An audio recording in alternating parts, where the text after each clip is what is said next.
নামাজে চোখ বন্ধ করে রাখা উচিত নয়। আমার প্রশ্ন হলো, রাতে ঘুমানোর সময় যে আমল আছে ওগুলো সময় কি চোখ বন্ধ করে করা যাবে? কোনো উদ্দেশ্য ছাড়াই জুমার নামাজ ভিন্ন ভিন্ন মসজিদে আদায় করা যাবে কিনা? চুলে কলপ করলে কি নামাজ হবে? বিয়ের সময় যদি দেনমোহরের সামর্থ্যের বেশি চাপিয়ে দেওয়া হয় তাহলে করণীয় কি? আমার দুনিয়ায় বেঁচে থাকতে ইচ্ছে করে না, এটা আমার জন্য কি খারাপ কিছুর আলামত? মোবাইলে কোরআন তেলাওয়াত করা যাবে কিনা? মুসলমান হয়ে কি হিন্দু ধর্মের বই পড়াতে পারবো? জুমার দিনের সবচেয়ে গুরুত্বপূর্ণ আমল কোনটি? বাসায় অ্যাকুরিয়ামে মাছ, খাঁচায় পাখি পালন করা যায় আছে কিনা? অনেকেই বলে দোকান বন্ধের সময়, সন্ধ্যার সময় শুরুতে বাকি দেওয়া যায় না। আমি এগুলো সম্পর্কে একটু পরিষ্কারভাবে জানতে চাচ্ছিলাম। নামাজ পড়তে গেলে মাথায় অনেক কিছু চলে আসে, এর থেকে রেহাই পাওয়ার উপায় কি? কাইফ সাইফ এর থেকে আপনি লিখেছেন, কোনো উদ্দেশ্য ছাড়াই জুমার নামাজ ভিন্ন ভিন্ন মসজিদে আদায় করা যাবে কিনা? অসুবিধা নেই, শখ করে যদি আপনি করেন, বিশেষ কোনো উদ্দেশ্য ছাড়া, জাস্ট আপনার ভালো লাগে এক মসজিদে এক এক সময় গেলেন, এক এক ইমাম সাহেবের বক্তব্য শুনলেন, এই সমস্ত উদ্দেশ্যে যদি আপনি এক এক মসজিদে যান সেটি নাজায়েজ কিংবা গুনাহ হবে না ইনশাআল্লাহ তাআলা। গার্লস পাওয়ার এর থেকে আপনি লিখেছেন, চুলে কলপ করলে কি নামাজ হবে? চুলে যদি আপনি কলপ করেন, কারণ ন্যাচারাল কলপ এবং এটার কারণে আপনার আলাদা কোনো আবরণ চুলের উপরে সৃষ্টি না হয় তাহলে সেক্ষেত্রে নামাজ হয়ে যাবে। বাট এটা করা, নিজের বয়সকে লুকোবার জন্য এটা করা ইসলামের শরীয়তের দৃষ্টিকোণ থেকে জায়েজ কাজ নয়। সেফাতুল ইসলাম শাহিনুর আপনি লিখেছেন, বিয়ের সময় যদি দেনমোহরের সামর্থ্যের বেশি চাপিয়ে দেওয়া হয় তাহলে করণীয় কি? আপনি সেটা গ্রহণ করবেন না, কারণ দেনমোহর আপনার সাধ্যের চাইতে বেশি চাপিয়ে দিলে আপনি সেটা মেনে নিতে বাধ্য নন। আপনি আপনার অপারগতার কথা, আপনার সীমাবদ্ধতার কথা জানাবেন এবং বিনয়ের সাথে আপনি দ্বিমত পোষণ করবেন। কিন্তু যদি আপনি মেনে নিয়ে থাকেন তাহলে সেটা আপনাকে পরিশোধ করতে হবে, অথবা নেগোসিয়েশন করে স্ত্রীর কাছ থেকে সেটি কমিয়ে, যদি তিনি উইলিংলি কমিয়ে দিতে দেন তাহলে সেটা আপনার জন্য জায়েজ হবে। নাসরিন সুলতানা মিটু আপনি লিখেছেন, আমার দুনিয়ায় বেঁচে থাকতে ইচ্ছে করে না, এটা আমার জন্য কি খারাপ কিছুর আলামত? দুনিয়াতে বেঁচে থাকতে ইচ্ছা করছে না এবং মরে যেতে ইচ্ছা করছে, আত্মহত্যা করতে মনে চাচ্ছে, এরকম যদি হয় তাহলে সেক্ষেত্রে এটা ব্ল্যাক ম্যাজিকের একটা সিমটম। ব্ল্যাক ম্যাজিকের রোগীদের, বিশেষ করে অনেকে ব্ল্যাক ম্যাজিকের বিভিন্ন আইটেম আছে, অনেককে এই জন্য ব্ল্যাক ম্যাজিক করা হয় যে এই ধরনের পরিস্থিতি তার মধ্যে তৈরি হবে। তো এরকম যদি হয় তাহলে সেক্ষেত্রে ব্ল্যাক ম্যাজিক থেকে বাঁচার জন্য আপনি শরীয়ী রুকিয়া বা রুকিয়া শরীয়্যা ঝাড়ফুঁকের আপনি আশ্রয় নেবেন, সহযোগিতা নেবেন। এরপরের প্রশ্ন হলো, মোবাইলে কোরআন তেলাওয়াত করা যাবে কিনা? জি হ্যাঁ, মোবাইলে কোরআন তেলাওয়াত করা যাবে। আপনি কোরআন তেলাওয়াতটা কি মোবাইলে করছেন নাকি কোনো কাগজ থেকে করছেন, প্রিন্টেড কোরআনের ছাপা কোনো কোরআন থেকে পড়ছেন, সেটা একান্তই আপনার ব্যাপার। যে কোনো জায়গা থেকে আপনি কোরআন পড়বেন না কেন, ইনশাআল্লাহ আপনি আল্লাহর কাছে সওয়াব পাবেন। বরং মোবাইলের স্ক্রিন থেকে যদি আপনি টাচ করে কোরআন তেলাওয়াত করেন সেক্ষেত্রে ওযু না থাকলেও গুনাহ হবে না, যদিও ওযু করে কোরআন তেলাওয়াত করাটা সর্বাবস্থায় উত্তম, সেটি ভিন্ন বিষয়।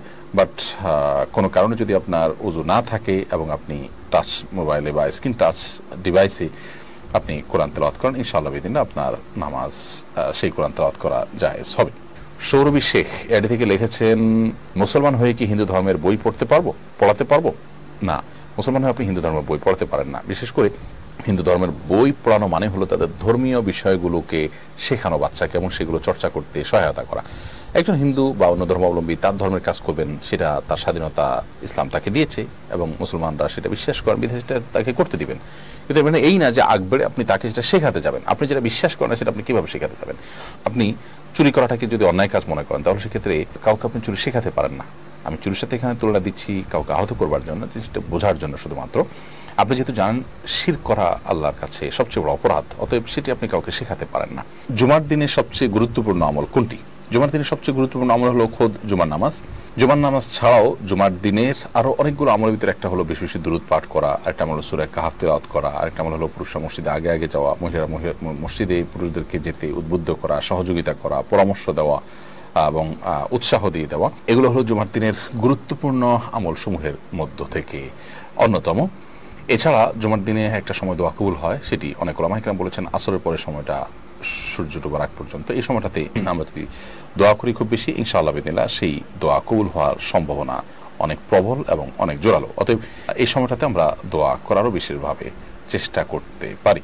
মুজাহির হোসেন আপনি লিখেছেন, বাসায় অ্যাকুরিয়ামে মাছ, খাঁচায় পাখি পালন করা যায় আছে কিনা? কিছু মাছ, কিছু পাখি এগুলো খাঁচায় পালনযোগ্য, বাইরে বরং সেগুলো যখন থাকবে তখন সেগুলো আসলে মারা যাবে বা নিজেকে আত্মরক্ষা করতে পারবে না। এরকম যদি হয় তাহলে সেগুলোকে অ্যাকুরিয়ামে এবং খাঁচায় পালন করা যায় আছে। আর যেগুলো বাহিরে চড়ে পুড়ে থাকতেই তারা স্বাচ্ছন্দ্য বোধ করে, বরং খাঁচা তাদের কষ্ট হয়, তাহলে সেক্ষেত্রে এটা করা অনুচিত হবে। আর যদি আপনার এগুলোকে খাঁচায় রেখে আপনি খাবার ইত্যাদি না দিয়ে কষ্ট দেন তাহলে সেক্ষেত্রে সেটি পৃথকভাবে তাদেরকে তাদের মৃত্যু হয়, তাহলে সেক্ষেত্রে অন্যভাবে এগুলোকে হত্যা করার দায়ে আপনি অপরাধী হতে পারেন। এর কারণে পূর্বের যুগের একজন নারী জাহান্নামেও গিয়েছেন একটি বিড়ালকে বেঁধে রেখে খাবার টাবার না দেওয়ার কারণে।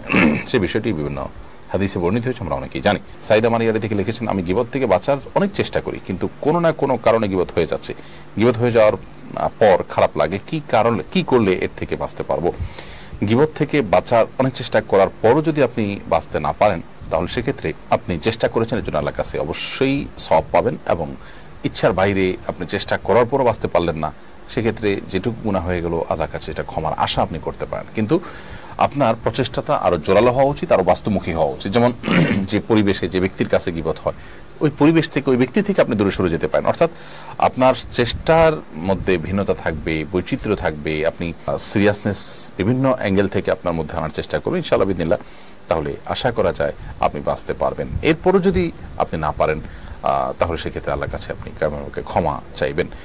মাসুম খান আপনি লিখেছেন, আমি একজন ব্যবসায়ী, অনেকেই বলে দোকান বন্ধের সময়, সন্ধ্যার সময় শুরুতে বাকি দেওয়া যায় না।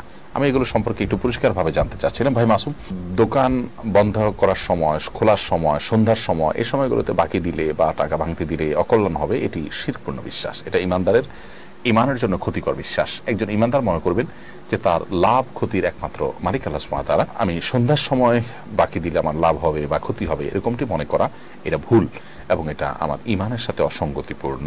বিধায় এই সময়গুলোতে আপনি বাকি দিতে পারেন, আপনি ভাঙতি দিতে পারেন, এতে আপনার কোনো অকল্যাণ হবে না। যদি কোনো কারণে ওই দিন আপনার বেচাকেনা কম হয় বা কোনো ক্ষতি হয়, তাহলে এটা এই কারণে না, সেটা ভিন্ন কোনো কারণে, বিষয়টা সম্পূর্ণই কাকতালীয়। বিধায় এই ধরনের শিরকপূর্ণ বিশ্বাস বা ইমানের সাথে অসঙ্গতিপূর্ণ বিশ্বাস আমাদের মধ্যে থাকতে পারবে না। রাজু আহমেদ আপনি লিখেছেন, নামাজ পড়তে গেলে মাথায় অনেক কিছু চলে আসে, এর থেকে রেহাই পাওয়ার উপায় কি? দেখুন, এটার জন্য নামাজের আগে যথেষ্ট আগে থেকে প্রস্তুতি নিয়ে বসা এবং নামাজের আগে মনোযোগ নষ্ট হতে পারে সেরকম কাজগুলো থেকে বেঁচে থাকা, মোবাইল টিভি বন্ধ করা, এ থেকে সুন্নত ইত্যাদি আয়োজন যে আছে, এটা নামাজের মূল নামাজটা যাতে সুন্দর হয় সেজন্যই করা হয়েছে। আমরা তো অনেক সময় দেখা যায় যে দুনিয়ার চিন্তা করতে করতে হঠাৎ করে নামাজে দাঁড়াই। আল্লাহ আমাকে আপনাকে সবাইকে মাফ করুন, এই ভুলগুলোতে আমাদের বেরিয়ে আসা উচিত। সেই সাথে আমরা নামাজে কি পড়ছি সেগুলো অর্থ বুঝে পড়া এবং ধীরস্থিরতার সাথে নামাজ পড়া, এটা নামাজে অন্য মনস্ক হওয়া থেকে বাঁচার অনেক বড় একটা উপায়। যে পরিপূর্ণ মনোযোগ আসা ছাড়া আমি একটা রকম থেকে দাঁড়ানো থেকে রুকুতে, রুকু থেকে দাঁড়ানো, আবার দাঁড়ানো থেকে সিজদায় যাওয়া, আবার সিজদা থেকে উঠা, একটা থেকে আরেকটা আমি যাবো না পরিপূর্ণ মনোযোগ আসা ছাড়া। এরকম দৃঢ় চেতা যদি হই আমরা, তাহলে সেক্ষেত্রে ইনশাআল্লাহ বিদিনা মনোযোগ ধরে রাখা সম্ভব হবে এবং অন্য বিষয় মাথায় আসবে না। মনি তাবাসসুম লিখেছেন, আপনি এক অনুষ্ঠানে বলেছিলেন নামাজে চোখ বন্ধ করে রাখা উচিত নয়। আমার প্রশ্ন হলো, রাতে ঘুমানোর সময় যে আমল আছে ওইগুলো সময় কি চোখ বন্ধ করে করা যাবে? চোখ বন্ধ করে দোয়া, দুরূদ, জিকির, আজকার করা যাবে, রাতে শোয়ার সময় আমলগুলোও করা যাবে। এমনকি নামাজের মধ্যে সাধারণভাবে কখনোই চোখ বন্ধ করা উচিত নয়, আমরা ব্যাপারটি এইভাবে বলিনি, আমার মনে আপনার বুঝতে ভুল হয়েছে। নামাজের মধ্যে সাধারণভাবে স্বাভাবিকভাবে চোখ স্বাভাবিক রাখবেন, এটাই নবী সাল্লাল্লাহু আলাইহি সাল্লাম থেকে, এর বাইরে কোনো কিছু প্রমাণিত নয়। অর্থাৎ স্বাভাবিক অন্য কিছুর মতো চোখের চাহনিটা স্বাভাবিকই থাকবে। তবে অতিরিক্ত মনোসংযোগ তৈরি করবার জন্য কারোর যদি মনোযোগ বৃদ্ধি হয় চোখ বন্ধ করলে, তাহলে তিনি চোখ বন্ধ করতে পারেন, অপশনটা আছে। এবং সাধারণ অবস্থাতে তিনি চোখ খোলা রাখবেন, স্বাভাবিক রাখবেন, তো চোখ বন্ধ করা নাজায়েজ নয়। তবে রাতে ঘুমানোর সময় বা অন্য কোনো সময় আপনি দোয়া, দুরূদ, জিকির, আজকার করতে চাইলে চোখ বন্ধ করে কিন্তু আপনি ঘুমাতে পারবেন।